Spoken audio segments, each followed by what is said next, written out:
Hey Waffle Gang, I do hope you're well. My name is Mark, and today we're checking out some more r/am I the butthole. Just a huge thank you from the bottom of my heart for being involved in the stories daily. Clicking that like button is absolutely amazing. Thank you so much for what you do, and let's crack on with today's first story.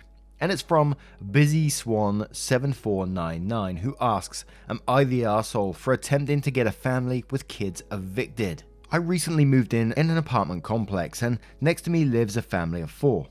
The parents with their 2 kids. The kids seem to be young. One is clearly a baby and the older one possibly under the age of 3. The family also apparently owns their apartment and they don't rent. Their kids play a lot all day long. Thankfully not during quiet hours. Quiet hours are 10 PM to 8 AM and 2 PM till 5 PM. But they are very loud, especially the oldest one. But the baby, I think the baby is barely 1, cries a lot too. I don't know how they manage to keep them quiet during quiet hours, but the rest of the day, it's a nightmare. I tried to leave a note on their doors to keep the kids from playing multiple times and asked them to do it out of respect for the neighbours. The mum knocked on my door and apologised for the noise, but she said they are kids and it's normal for them to play and be loud as long as they're quiet during quiet hours. She shouldn't be expected to tie them down on a bed to keep them quiet all day long. I insisted it's disrespectful, but she said that if I have a problem with kids making noise, I should rent an apartment on a complex that does not allow children, and there are many complexes like that in our area. She also suggested me some. I thought it was ridiculous of me to be the one to be told to move out instead of them trying to be more respectful. I contacted my landlord and asked if I can do something to evict the family.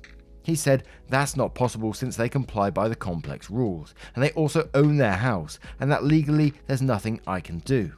I was complaining about that to my sister and told her that my landlord and the mum of the apartment next door told to me, but she apparently agrees with them and says I'm the arsehole for attempting to have a family evicted when they did nothing wrong to break the rules.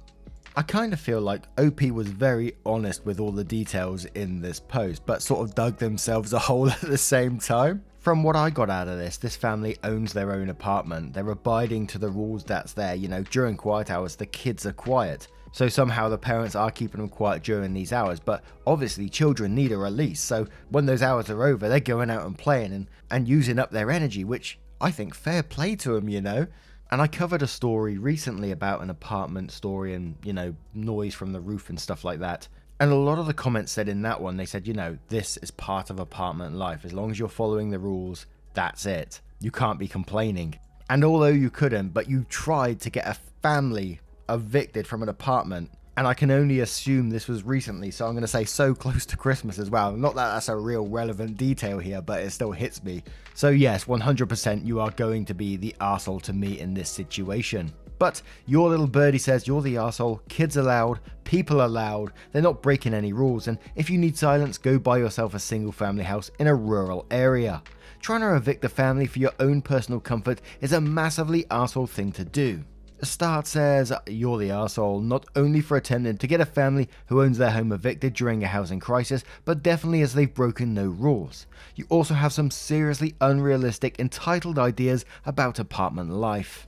Kegs replies to that one saying, I know, imagine settling down, buying your own place, starting a family, juggling 2 young children, doing your best to keep them occupied constantly in the quiet times, thinking you're doing a pretty good job. Then some arsehole rents next door, complains and tries to get you evicted from your own home because they don't like the situation they moved into. Strongest, you're the arsehole in a while. Sky Island 18 says, renters get evicted, not owners by the way. You're the arsehole. To which Historical Concept 7 says you're the arsehole, babies cry, 2-year-olds make noise, facts of life. As your landlord pointed out, they are observing the rules. Either move to one of the complexes your neighbour suggested or buy some noise cancelling headphones and listen to some music. Or, if you prefer silence, foam rubber earplugs work well. And Tune It Man says, you're the arsehole, holy fuck, how did you even feel you need to ask this? As you said, they keep it down during quiet hours, so they aren't doing anything wrong. Kids make noise. If you don't want to deal with that, move to a place with no kids. Don't try to get a family with a baby put on the streets. Now, what do you guys make of our first story? What do you think about OP trying to get this family evicted? Not that he could by the sounds of it, but what do you think about that? Let me know your thoughts in the comments below, and we'll move on to another story.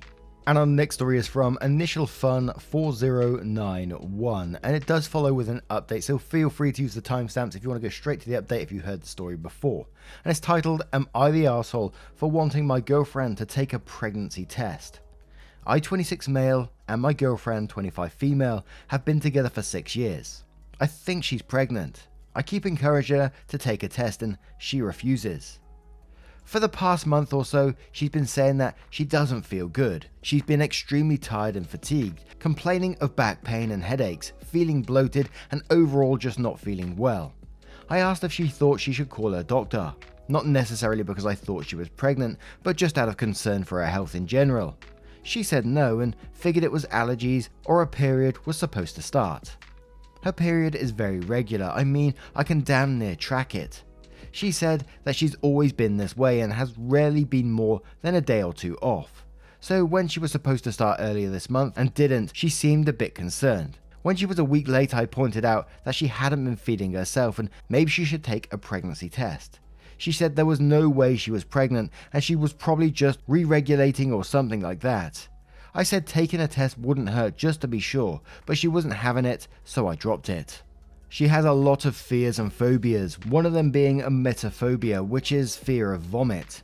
It's something she struggled with since she was a kid. Usually even someone around her saying they feel sick will send her into full-blown panic mode.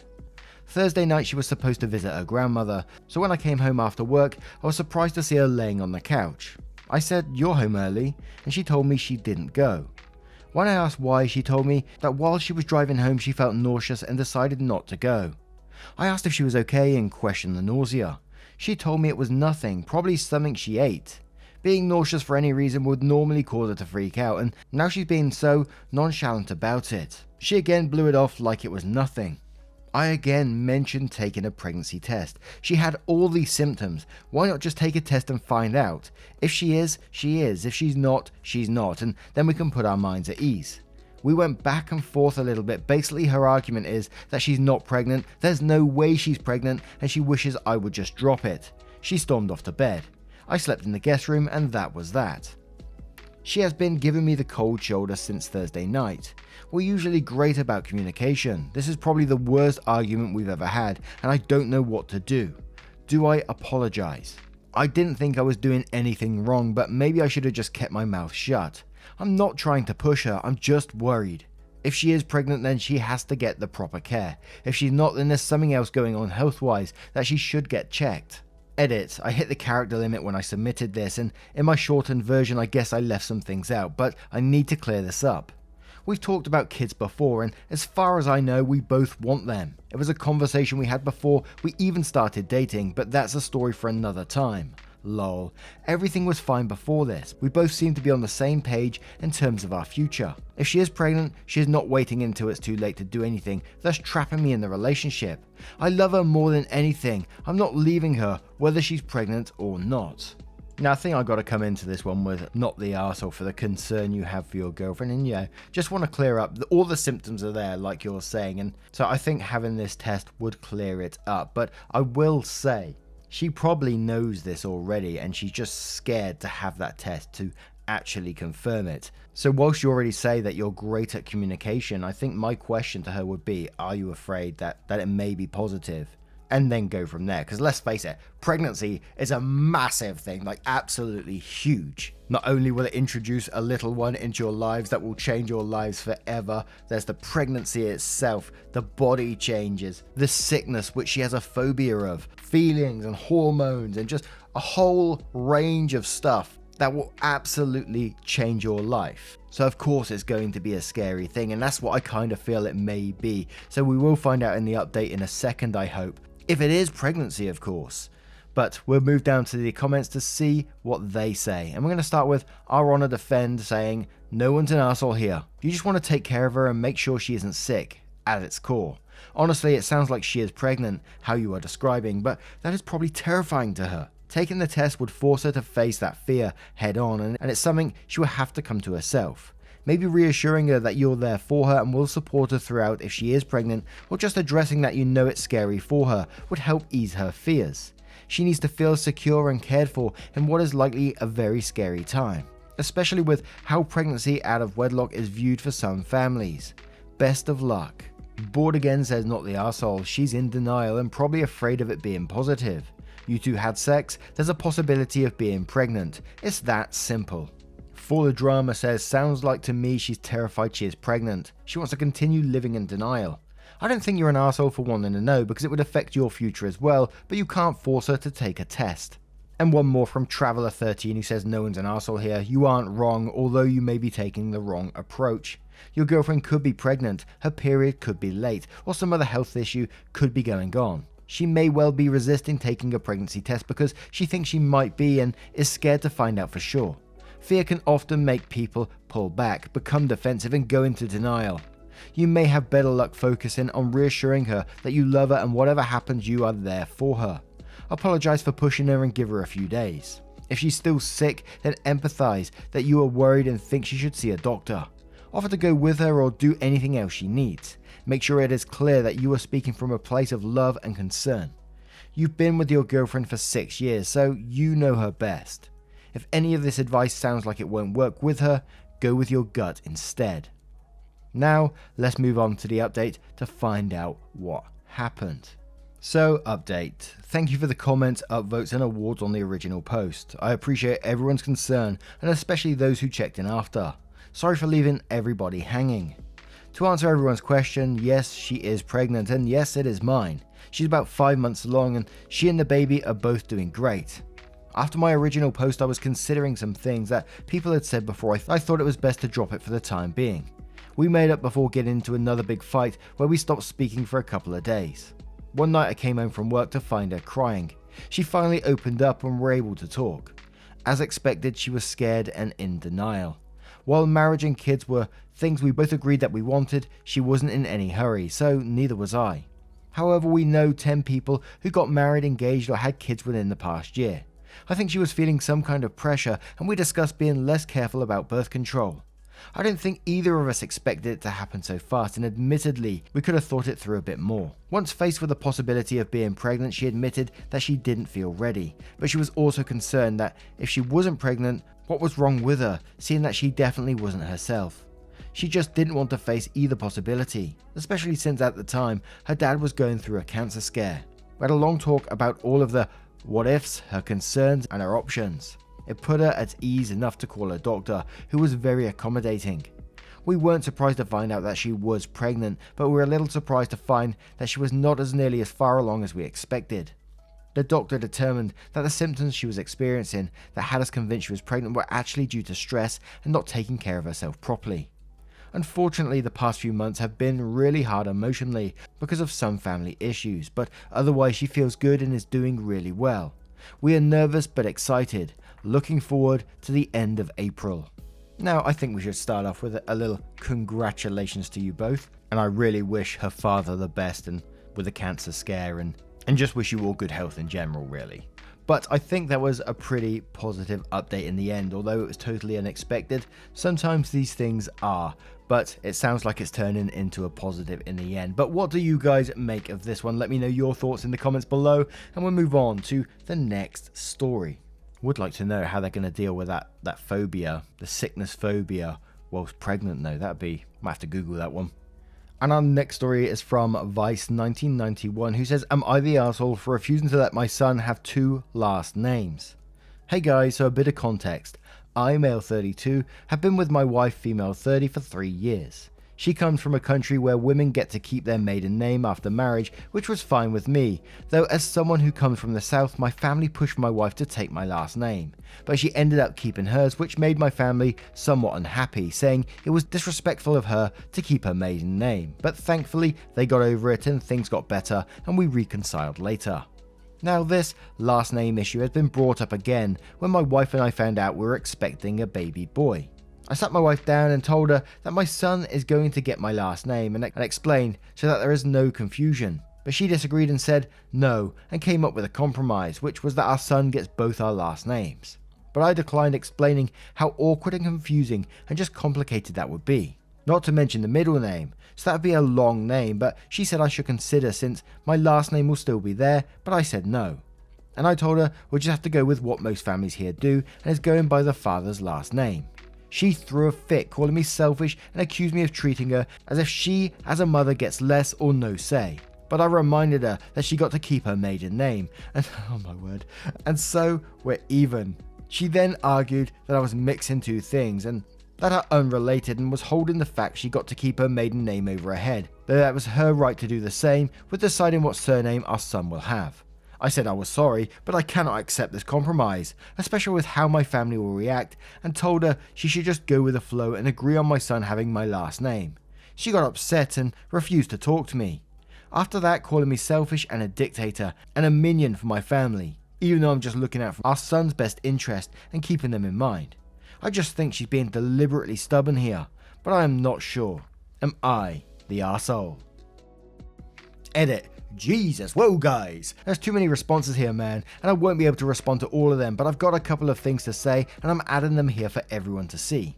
1. Just to be perfectly clear here, I did not have an issue with my wife keeping her last name. In fact, I encouraged her to stick to it after my family started giving us grief about it. And 2, the main reason I was initially against us using both names is the fact that our son might end up having a very long name as a full name. That's it. I have nothing against my wife's last name. I respect it. I respect her family. They seem sane and level-headed, and I appreciate them a lot. But as two blended families with two different backgrounds, we tend to disagree sometimes. Now, I had to pause and take a breath after I read the line. I sat with my wife down and told her that my son is going to get my last name, and explained so that there's no confusion. And then you later went on to remind her that she got to keep her maiden name. Like, what the hell? To me, it just sounded like OP was afraid of their family, and it's all about what their family thinks. Who gives a shit what their family thinks? It's their child, not their family's. Let them sulk about it, that's on them. But Stan B says, and quotes, I sat with my wife down and told her that my son is going to get my last name, and then says, that's as far as one has to read to decide you're the arsehole. The rest of it just makes it worse. Compensate 1995 says you're the arsehole. The decision has to be mutual. It seems unilateral and it doesn't reflect your mutual wants and needs. It reads as if you decided for both of you. You said a fact and she has to comply. You think you can veto her because you are a man. She didn't have to change her surname to yours, and it doesn't mean that she has to name her kids after you. You didn't do her a favor by allowing her to keep her last name. She would have done that regardless of your objection and thoughts on the matter, and even in spite of them. It sounds surreal at this point. Your wife sounds agitated, and you have to think if this is a hill you want to die on. It's more than a simple dissent. It can lead to a major argument if it's not addressed properly. And quotes, she threw a fit calling me selfish and accused me of treating her as if she as a mother gets less or no say, but I reminded her that she has got to keep her maiden name, and so we're even. And says it speaks for itself at this point. Someone disagreeing with you doesn't mean that they threw a fit. You are victimizing yourself. You're the calm and logical side of this equation, and she's the unreasonable, crude, and overstepping boundaries. Mopper300 says you're the arsehole, and you're also a liar. You're not looking out for your son's best interest, you're looking out for your own. You're just afraid of your family. Who's more important, your family or your wife? Jazz Like Humor says you're the arsehole. You don't get to make this decision unilaterally. You say it's important your child only have one last name. Your wife considers it important that your child have her last name. The obvious compromise is that the child gets one last name, your preference, and that it is her last name, her preference. That is a win-win. Otherwise, it's obvious that you're lying when you say it's important to you that your child has one last name.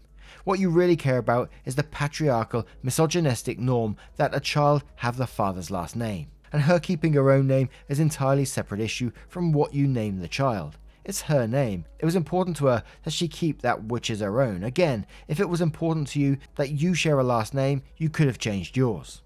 Either two names because each of you want your own name for the child, or one name which is hers because you consider having only one name important. ETA this, and quotes, the main reason I was initially against using both names is the fact our son might end up having a very long name as a full name, and that's it. And then goes on to say, doesn't help your cause. You're worried about a long name. That's your worry, not hers. She doesn't mind a long name. She does mind having her name excluded. same compromise applies. If a too long name matters to you and including her name matters to her, use just her name. You get what you want, a short name, she gets what she wants, her name for the child. Win-win again. You can choose one name, hers or a long double name. You don't get to arbitrarily exclude a name because you, and only you, are the one having an issue with a long or double name. Inappropriate granny says, "You're the arsehole." Look, Henry VIII. She didn't get to keep anything. She is a grown woman who chose to keep her name instead of bow down to your ego. Get over yourself. She is your equal, your partner and your wife, not your subject. Your son is not an extension of that ego. He is a separate human. Your family has no say in any of this. They and you need to grow up.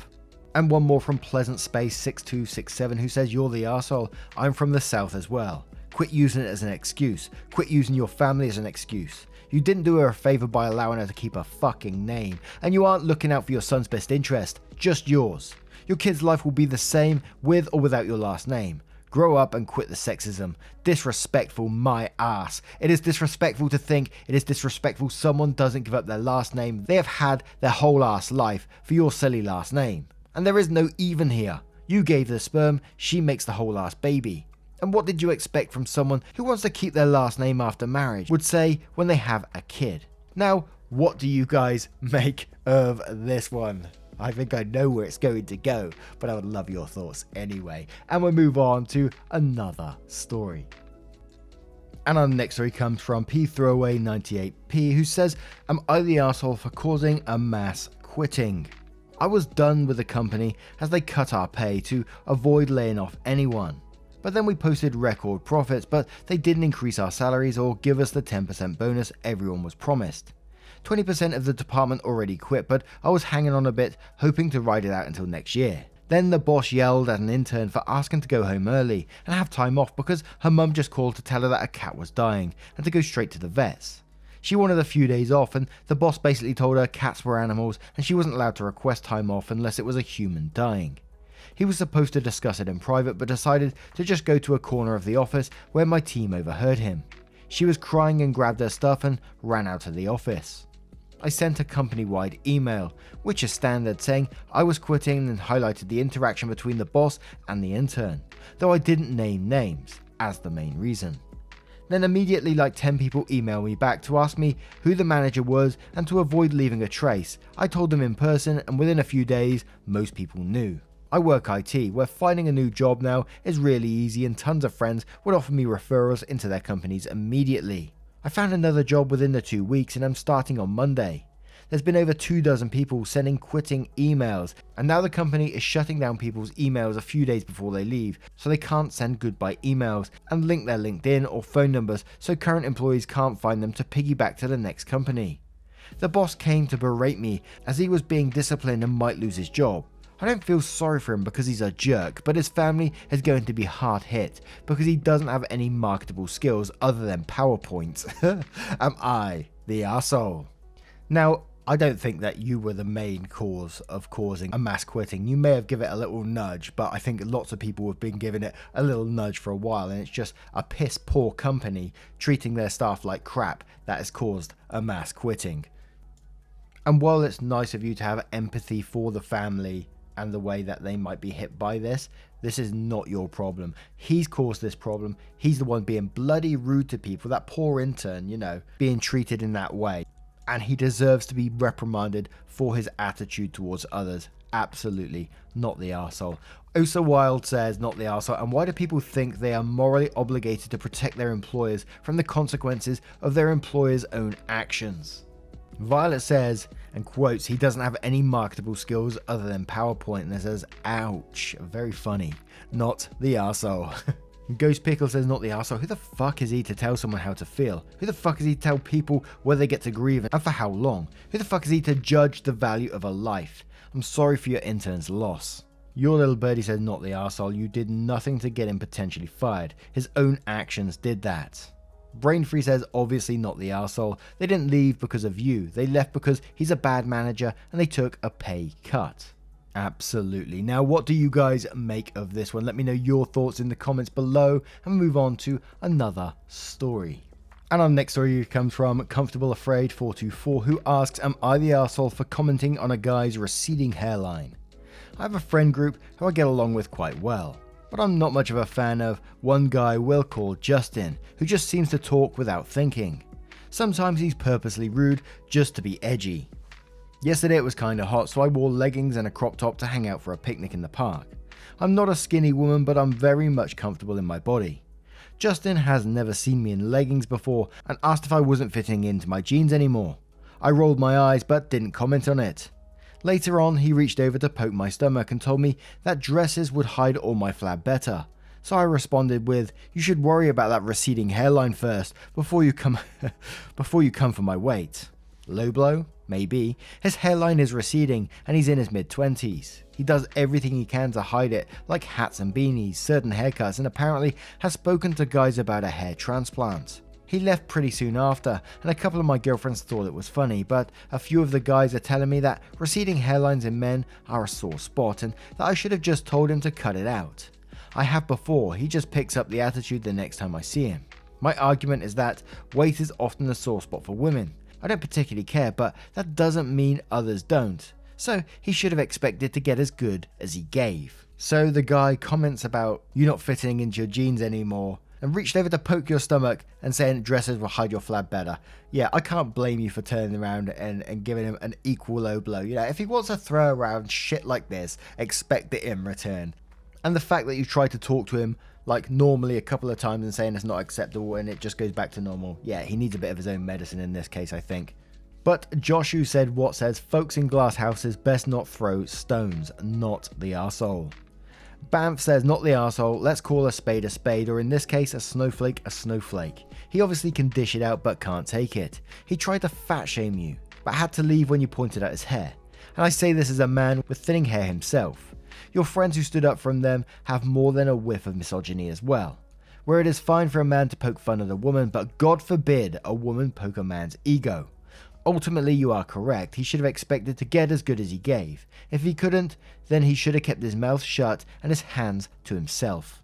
Knocked Off says, not the arsehole, had a male colleague stare down at my head once in an open plan office and comment that I had greys in my 20s. I didn't even look up. I just carried on with what I was doing and said, and you're going bald. What's your point?